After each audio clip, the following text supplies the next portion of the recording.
Donc là on va aller voir comme ça, du coup on va faire des petites glycémies et puis on va avoir des choses à faire.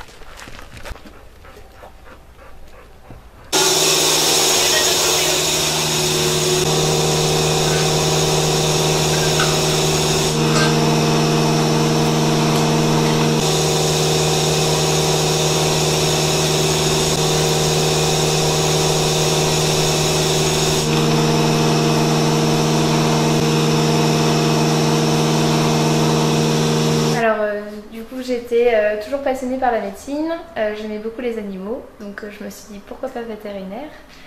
Donc après un bac S, j'ai fait une classe préparatoire et puis je suis rentrée à l'école vétérinaire de Maisons-Alfort.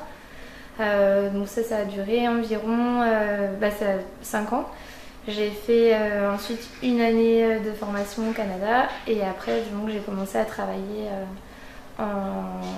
vraiment dans le métier, sur le terrain, à partir donc de 2009. Voilà. Oui, c'est quand même une vocation. Alors, je fais pas, tous mes loisirs ne sont pas que vétérinaires. J'ai des amis autres que des vétérinaires. Je fais autre chose. Mais oui, c'est vraiment une vocation. C'est un métier que j'aime beaucoup. C'est vraiment quelque chose qui me plaît encore aujourd'hui. Les avantages, c'est d'être au contact des animaux, de faire un métier quand même passion, de beaucoup bouger, aller dehors, voir beaucoup de personnes, et puis de sauver quand même des vies, ça c'est sympa. Les inconvénients, je dirais que ce sont les horaires, les gardes qui sont assez contraignantes.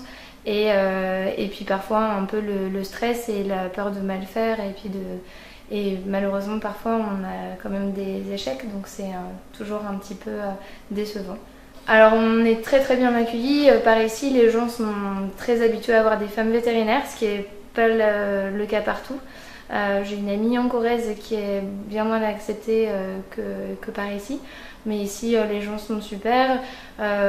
Ils font pas tellement la différence qu'on soit une femme ou un homme. Quand on arrive dans une ferme, on est aussi bien accueillis. Et voire même, parfois, ça a quelques avantages d'être une femme, parce qu'on est encore plus aidé par l'éleveur, donc ce qui est très sympa.